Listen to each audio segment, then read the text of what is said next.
Another thing to keep in mind is your surroundings. As you're putting your bags into your vehicle, a lot of areas of the park are still closed down or blocked off by barricades and cones. They come up with some type of catchphrase or comparison to foods that they know. For instance, a star fruit, they say it tastes like an apple. There's just no line in the sand separating when one beach ends and the other begins. These volunteers are also stuffing care packages with things like soap and toothpaste. You no longer need a pilot's license to operate a commercial drone. All you have to do is pass an aeronautical knowledge exam. Here at the St. Augustine Aquarium, you can get hands-on by feeding the nurse sharks. Jackson's going to be available for adoption in about a month. Take a look at this backyard. It's literally a forest behind this home in Mandarin. Several trees are snapped, as well as these shingles that came right off the roof. We brought something for you guys to try today. It's called star fruit. Most students here at Holiday Hill Elementary are trying this fruit for the first time. Some of their reactions, priceless. I think it tastes, no, not good. River wasn't sure why he didn't like it, but says he likes some fruits and veggies. Many other students felt the same way. It was so tasting bad, too soury. I don't want it. It's all part of a food neophobia study. Neophobia meaning fear of trying new things. Every week, nutrition professors, along with a dozen students at UNF, are offering up a variety of fruits and veggies to help these students overcome their fears on new eats. You can taste it, you can lick it, you can smell it, you don't even have to eat it. They hope by expanding their palates at a young age, they'll lean towards healthier options. To get these students, especially the young ones, interested in trying new foods, they come up with some type of catchphrase or comparison to foods that they know. For instance, a star fruit, they say it tastes like an apple. That's right, an apple. And parents, you can try this at home with other foods too. So far, the students have tried bok choy, heirloom tomatoes, and kiwi. We were a little nervous. So were they going to try it? Were they going to feel comfortable to try it? If you ate the whole star fruit, raise your hand really high so I can see you. 1, 2, 3, 4. You see like an apple, and sour like a lemon. I want another one. Now the study is in its 4th week, and more than 1,000 students put their palates to the test, and it's already making an impact. I love trying different fruits. But some students are still a little confused when it comes to the food groups. Do you like vegetables? Yeah. What kind of vegetables? Bananas, apples, peanut butter jelly sandwich. Crystal Moyer, Channel 4, the local station. Neptune Beach may soon be welcoming 4-legged guests all day, every day. Right now, it only allows leashed dogs on the beach before 10 a.m. and after 4 p.m., which is similar to the Jack's Beach policy. Atlantic, Ponte Vedra, and St. Augustine beaches have no time constraints for leashed dogs. Yeah, it's very frustrating. I mean, this is a great outlet for dogs to get exercise. I really don't see a reason why they shouldn't be allowed to come out here. Keith Charpentier says he visits Neptune Beach several times a day and admits he often breaks the rules, like he's doing right now with Astro. People bring their dogs down here anyways, yes. So, I mean, you do kind of keep an eye out for trucks coming down the beach. I've been stopped before. Most of the time, animal control is pretty nice about it. They give you a warning. But, you know, they do write tickets occasionally. Meet Tusha wasn't so lucky. He was busted at the beach with Lily during our interview. He says he wasn't aware he was even in Neptune Beach. That's not right to stop us to bring the dog to the beaches. Neptune Beach Animal Control says most of the violations occur in the area where Atlantic Beach meets Neptune Beach. And the beachgoers here tell me there's just no line in the sand separating when one beach ends and the other begins. We should have the sign there. If I don't say the sign, then I just gonna walk. Tusha avoided a fine by heading back to Atlantic Beach. A few of the people on the beach are against the proposal, concerned about safety and owners not picking up after their pets. But for the most part, people I spoke to are ready for change. As long as they're behaving, you don't have dogs running all over the place off their leash, I don't see a problem. Yeah, I don't see a problem at all. Just be responsible. The first reading of the ordinance passed back in January, and if the second reading of the ordinance passes later on this month, it would take effect immediately. Reporting in Neptune Beach, Crystal Moyer, Channel 4, the local station. Hanging around malls and stores, the Grinches are trying to steal your Christmas, and they're looking for an easy target. A person they think is weak maybe, who can't struggle, can't fight for themselves, or if they can make a very quick and easy grab and run. A crime of opportunity, but there are ways you can avoid becoming a victim. Most people, when they're out in the malls, they're trying to get to the store, thinking about the good deals that are out there, and they're not thinking about safety. For example, you with this purse over your shoulder. You weren't expecting me to do that. No. But it was so quick and so easy to be done. And they Yeah. know that. People know how loosely people hold their purse.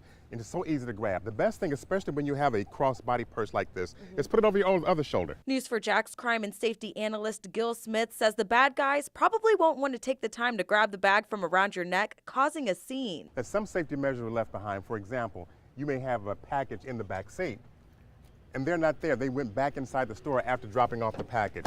The best thing to do, if you can, is if you have a car like this, where you can place it underneath someplace, have it there, close it down. Now it can't be seen from the outside. You can't see the package at all. And of course, secure the car. Smith also recommends you move your vehicle to a different parking space. That way, if someone is watching you, they're thinking that you're leaving the mall. Another thing to keep in mind is your surroundings. As you're putting your bags into your vehicle, you've got to be aware of people that could be watching you from behind. Smith says it's a good idea to shop with a friend and to have a plan in place in case something goes wrong. Scream, make noise, whatever it takes to get that person away from you. Crystal Moyer, Channel 4, the local station.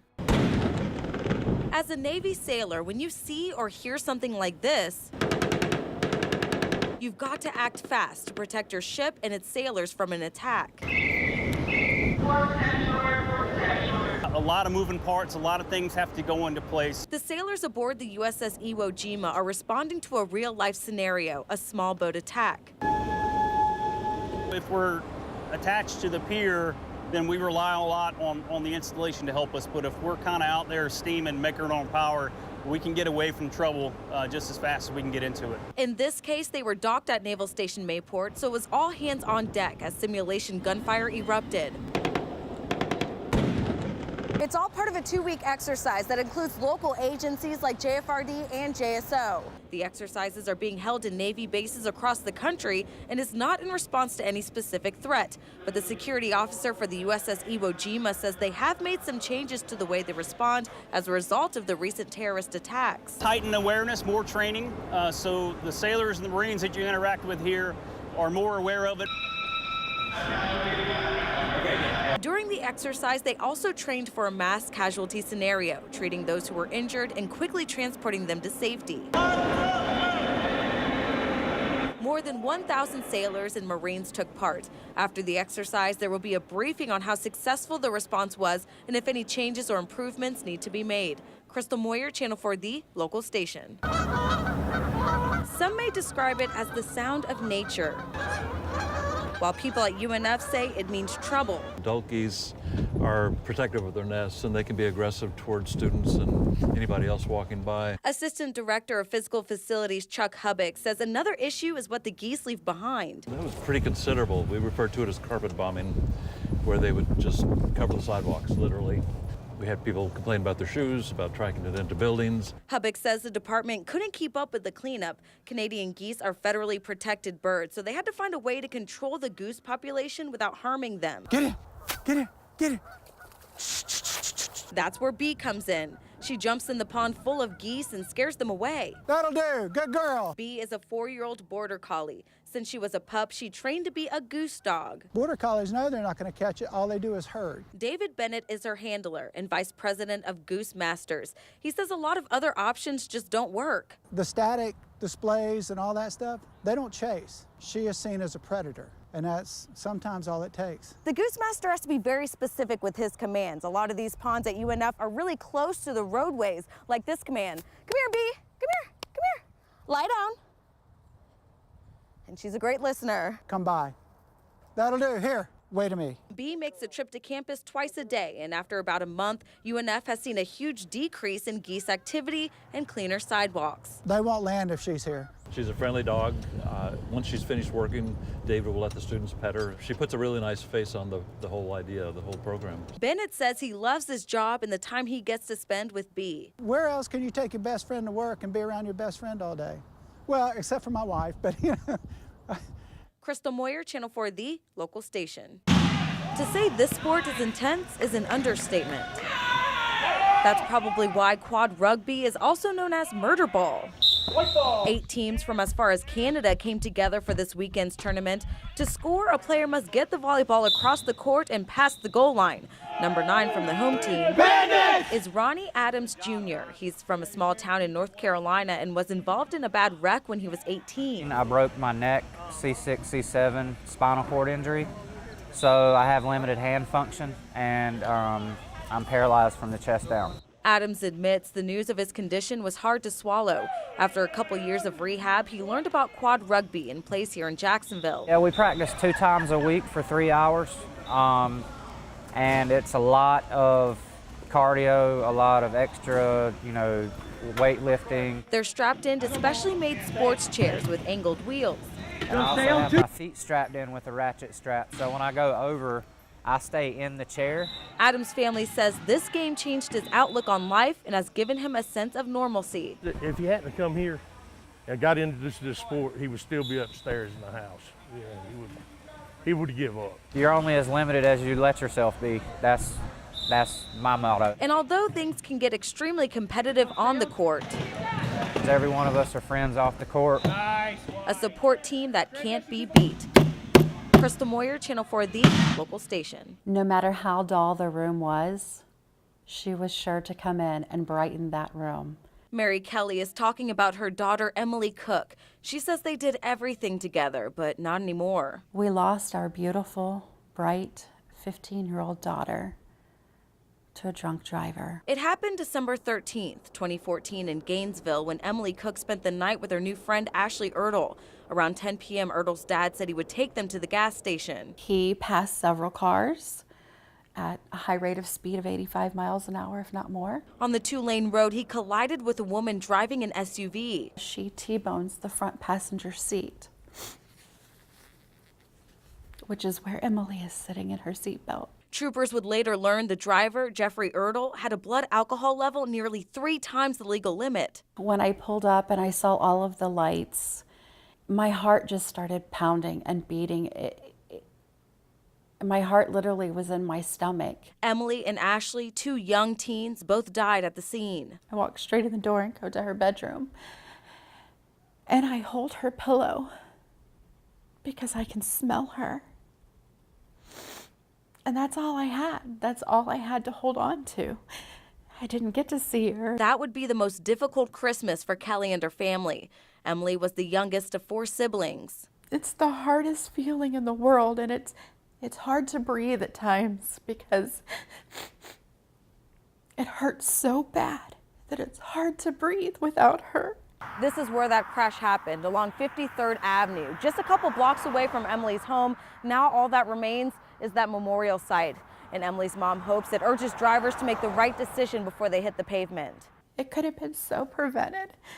She could still be here with us today. And it's so unfair for the family to have to suffer through this when someone could have made a better decision and our family would still have her.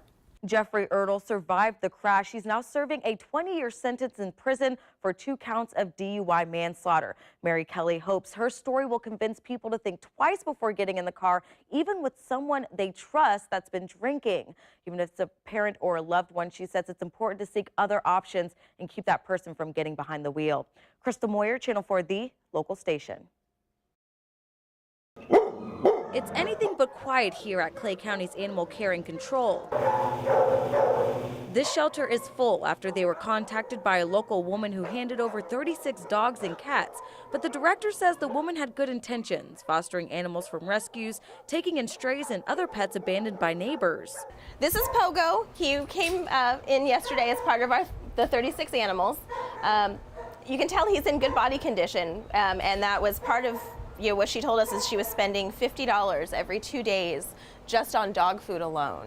It just got overwhelming and she couldn't care for them anymore. In this heartbreaking letter, she writes, "My dearest babies, I always wanted to give you all the love and care I could. This is not because of you. I love you all with my heart and soul. I will never be the same." She was really trying to do the right thing and in her mind keep them out of animal control where she was certain that they would be euthanized. So it took educating her into what animal control does, what we are all about. Director Christina Sutherland says they have a live release rate of 96% with intentions of saving every animal. The people here at Clay County Animal Care and Control say they have no plans right now to euthanize any of the animals they took in, but they need your help. To put some things into perspective, they have 91 dogs with just 79 kennels. They're welcoming any families looking to adopt or animal rescue organizations to help find these guys a forever home. They're all different sizes, shapes, varieties, ages. Most of the animals are in great condition. Some have minor medical issues like ear infections or dental tartar. Some are even trained. You know, sit. Good boy. Come here. Speak. You speak. Good boy. Honestly, our heart breaks because we feel for these people. The intentions are good. We were relieved when we got out there and we saw the condition they were in because we knew that everything was just kind of be minor compared to what it could have been if she would have let it go on any longer. We've included all the information on adoptions on our website, news4jax.com. Just look for the story on the homepage. Reporting in Clay County, Crystal Moyer, Channel 4, the local station.